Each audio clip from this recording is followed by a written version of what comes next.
Manipur da hojik oiriba law and order gi phibam asi mahausa-gi phibam ama oina lawba yaroi haibaduna aikoi union legana political amasung constitution na piba aiba singi matung ina waroishin purakpaga loinana Manipur gi naga area singda mayoknariba khudongchadaba sing kokhanaba miyeng changgadabani haina aikoi gi United Naga Council UNC na aikoi gi Delhi da pangthokiba pawgi mifam amada phongdokpaga loinana deputy CM nem chakip gen lautu amasung abrogate tawgadabani haiduna UNC na naga loop aniga punana aikoi modi da wakhat kibo wafam leiroza wafam sigi matangda de kari phongdokpini masidi moina leiriba kaino side da moi wakhatpam thokpa amane na moi tawai wani hoi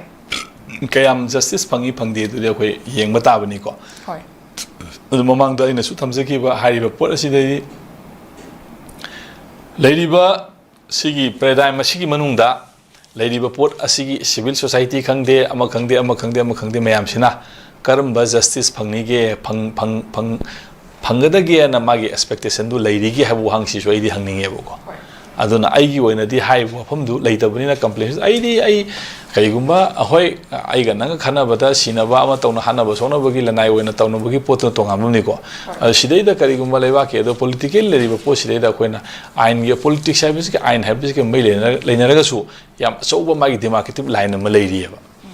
ain haibasi kaino political framework to gi manungda power structure to gi manungda madugi power structure do ningthi da smoothly matam sana ngak pa yana bagi no sengot pasana kang wona maneba madugi sana kang londu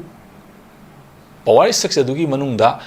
tongana chakhraba aduga power structure do gi manungda leihandraba mising adu di magi ain do na kasu chana ba yaro ebo ko aduna leiriba posi akoi si hairiba power structure do gi manung salibra chandrabra akoi gi voice yauribra yaudrabra haiba wahangdune ba thoise adu yaudragadi madugi ain dugi benefit kesu leiroebo ko ana leiriba pot mayam singa se sisum leigani aduga moigi oiba ain ama leigani ain dugi manung da yauna bagi ne ba sema ise ko haidi sigi keno sidi akoina tawuni tawri potu da sidi keno gi nate ain gi thabak nate akoi gi lengak lon gi leiba magi aruba magi tangkak amagi akoi tawdeba yadaba magi force occupation gi kari gi part amoina akoina tawuni haibagi implication du ne ba piri ba pose masida akoina ain gi ming de interpret tawi yaro ebo ko aduni aina thamjaningi se aduna sumaina adum leigani moi tawningba kangbo dum tawbiu ko tawbagi su dum moi kari laki yeng se mamangi presidents mayam yeng butaka dadi todona masigi kanaba leite na de khali aduna masigi posi aduni tawri kanaba later di kanaba yawa mong da di kai di taw aduni paradigm shift change to why si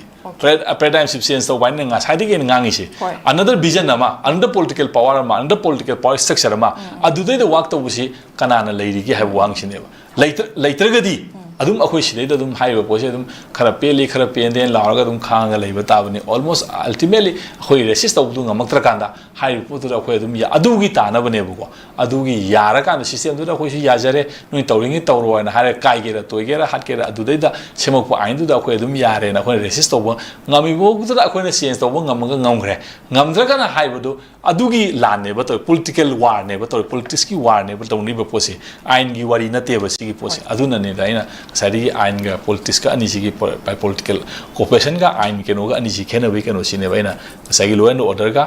khoi political issue ga ani si khena be ke no sine ba ina sari kan thamjari bo fam si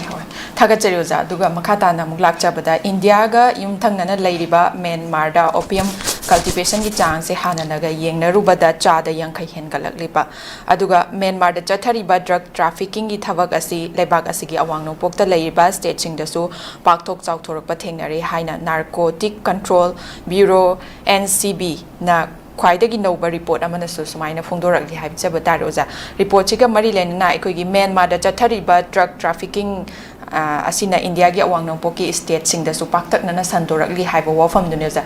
sumaina aikoi Myanmar gi drug ki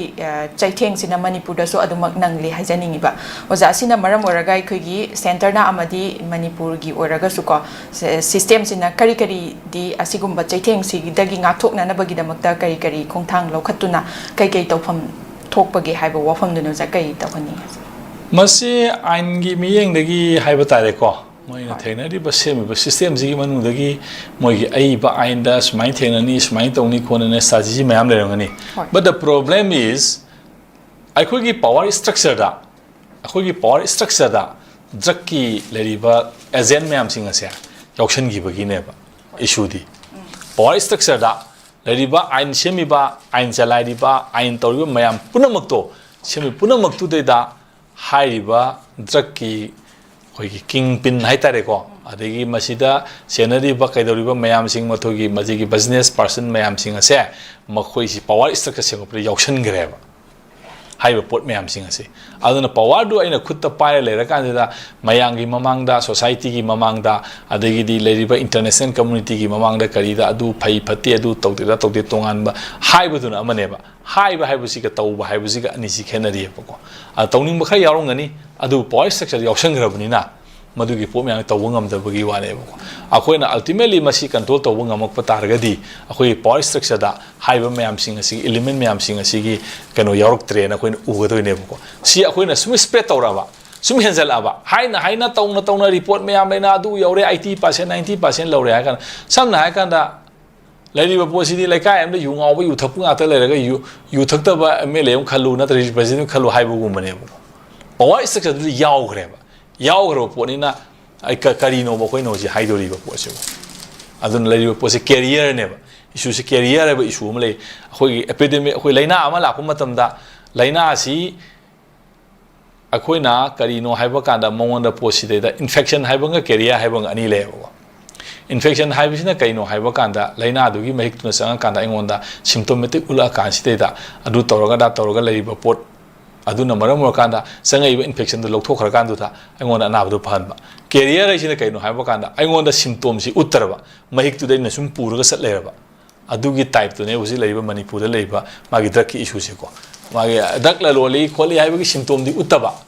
mayam singa se aduga manung da di career oina loi yawraba adugi adudi kamaina yam lure ena career haira pa issue laktar gade adune power structure yaushangi bene ba career oina adai du ne wasi kai isi aduna masi karmai la yeng adum no haiba poche masi akoi yam luba pot amani ana akoi ne scale ji on gada bisi kai no haiba kanda masi gi leriba pot me am singa sigi magi spread toriba hoji hendoriba sangse masi koi na handarak pa taragadi ko magi level statistically handar pa taragadi haiba power structure du gi machine an thore na laune sum hengalenge power structure yausang gre na ko laune ko ana masi gi pose